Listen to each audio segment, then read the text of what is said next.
It began as a calculated decision strings, no emotions. I had built Carter Enterprises from nothing, conquered a skyline of glass and ambition. From the top floor of my penthouse, I could see everything I owned, but all that success. My mother didn't think it was enough. You need someone to share it with, she told me. You need a child. I dismissed it the way I always did. She never understood me. I wasn't interested in marriage. I had dated women, yes, but none had lasted. Love, family, children. They were unpredictable, and I didn't tolerate uncertainty. Still, her words lingered, so I made a plan. A child, but on my terms. No messy relationships, no emotional entanglements. A surrogate. Efficient, practical, entirely within my control. Dare Hayes, my fertility specialist, presented profiles. I didn't care who she was, as long as she was healthy and dependable. He chose Issa Bennett, 26, no health issues. Financially struggling with a sick mother. She was motivated. Perfect. Our first meeting was all business. I barely looked at her. She signed the contract without hesitation, but there was something in her eyes I couldn't quite place. I ignored it. This wasn't about feelings. I arranged for Asa to live in a luxury apartment, private, secure, and fully stocked. She had everything she needed, including a personal assistant. I kept my distance, receiving updates through reports and doctors. It was all going according to plan. Until it wasn't. Dr. Hayes called one evening. She's struggling, Olivia. You can't ignore her. You need to connect, for the baby's sake. That word regret unsettled me. I had never regretted anything. But complications? That was a risk I couldn't afford. So I went to see her. She opened the door surprised. You care? She asked, voice raw with exhaustion. I didn't have an answer. Not one that made sense, but something shifted in me. I started visiting more often. At first, it was about keeping stress down. But with every visit, I found myself staying longer.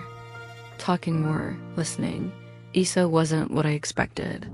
She wasn't just the woman carrying my child. She was funny, unfiltered, grounded, and vulnerable in a way that pulled something unfamiliar out of me.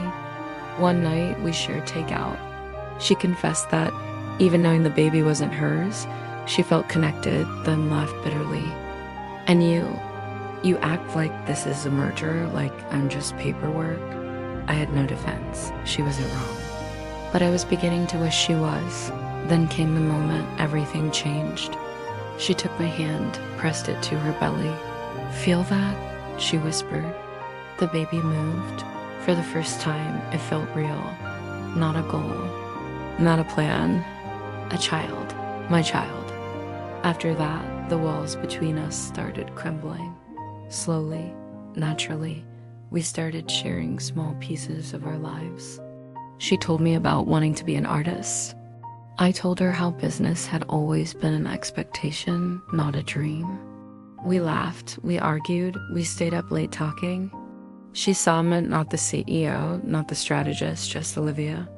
And I liked being seen. Then came the night we kissed. A quiet, unexpected moment in a car parked under a diner's neon sign. Nothing had ever felt so terrifying or so right, but Issa stopped us. This isn't good for the baby. She was right. We weren't supposed to go there. And yet, we had. The line between us was blurry now, and neither of us could ignore it. As the pregnancy progressed, I found myself dreading what came next. Would she leave?